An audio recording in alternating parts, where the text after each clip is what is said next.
છોટાઉદેપુરના ગુનાટ ખાતે તાલુકા કક્ષાનું ભવ્ય પ્રજાસત્તાક દિન ઉજવણી કાર્યક્રમ.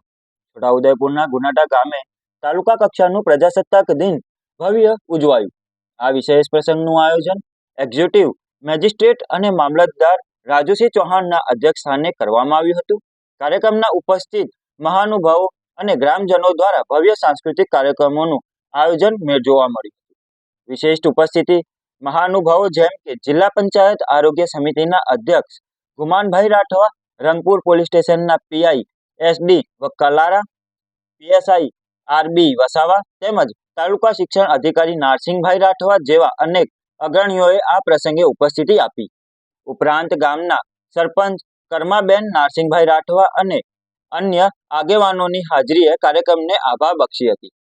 આદિવાસી પરંપરાના પ્રતિનિધિ તરીકે મોટલા, ઢોલ અને શરણાઈના તાલે રાજુસિંહ ચૌહાણનું ભવ્ય સ્વાગત કરવામાં આવ્યું.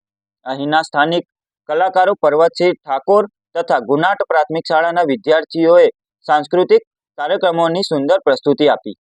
શાળા પ્રાંગણમાં આચાર્ય જીતુભાઈ પટેલ દ્વારા આદિવાસી સંસ્કૃતિને પ્રતિબિંબ કરતું નાનકડું મ્યુઝિયમ ઊભું કરવામાં આવ્યું છે. આ પ્રસંગે ગ્રામજનો અને શૈક્ષણિક ક્ષેત્રે પ્રગતિ કરનાર યુવા યુવતીઓને સન્માનિત પણ કરવામાં આવ્યા હતા. વિશેષમાં ડાંગ તથા ડોક્ટર બાબા સાહેબ આંબેડકરનું આબેહૂબ સ્ટેચ્યુ બનાવનાર મિઠ્ઠુલ રાઠવા જેવા કલાકારોનું સન્માન પણ થયું હતું.